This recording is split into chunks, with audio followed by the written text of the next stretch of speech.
Hypophosphorous acid या फिर और इसको फॉस्फेनिक एसिड भी बोलते हैं। जो इसका केमिकल फार्मूला होता है वो H3PO2 होता है, ठीक है। और जिसमें फॉस्फोरस एटम होता है, जो ये फॉस्फोरस एटम है ये एक सेंट्रल एटम होता है। और जो इसका हाइब्रिडाइजेशन होता है वो sp3 होता है विथ 0 लोन पेयर के साथ में, ठीक है।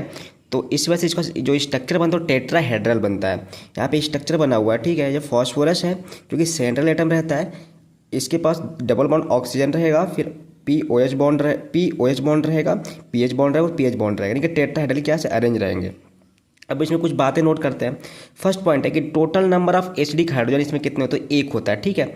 जो ये है ना ये वाला हाइड्रोजन, ठीक है, ये वाला जो ऑक्सीजन के साथ जुड़ा हुआ डायरेक्टली, इसको बोलते हैं एसिडिक हाइड्रोजन बोलते हैं। एक होता है जिसकी वजह से जिसकी वजह से जो बेसिसिटी होती है वो एक होती है, और इसका जो एन फैक्टर होता है वो भी कितना होता है, एक होता है, यानी कि एन की वैल्यू 1 आती है। अगला बात, जो टोटल नंबर ऑफ इसमें रिड्यूसिंग हाइड्रोजन होता है वो 2 होते हैं। इस हाइड्रोजन को बोलते हैं रिड्यूसिंग हाइड्रोजन, ठीक है, जो डायरेक्टली किससे अटैच है, फास्फोरस से, इसको बोलते हैं क्या, रिड्यूसिंग हाइड्रोजन। तो 2 होते हैं। और अगला बात, जो टोटल नंबर ऑफ इसमें रिड्यूसिंग बॉन्ड होता है वो 2 होता है, यानी कौन सा बॉन्ड, पी एच बॉन्ड को हम बोलते हैं क्या, रिड्यूसिंग बॉन्ड बोलते हैं, यानी कि पी एच बॉन्ड्स 2 होते हैं।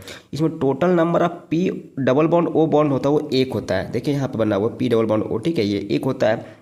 इसमें total number of P O H bond होता है वो 1 होता है। देखिए पी ओ एच बॉन्ड ये होता है, 1 होता है। इसमें ऑक्सीडेशन स्टेट ऑफ फास्फोरस जो एटम होता है +5 होता है, यानी जो ये फास्फोरस एटम है जो कि सेंट्रल एटम है, इसका जो ऑक्सीडेशन स्टेट होता है वो कितना, +5 होता है। तो ये किसके बारे में था, हाइपोफॉस्फोरस एसिड या फिर क्या, फॉस्फेनिक एसिड के बारे में। Thanks for watching, like share and subscribe my YouTube knowledge brain.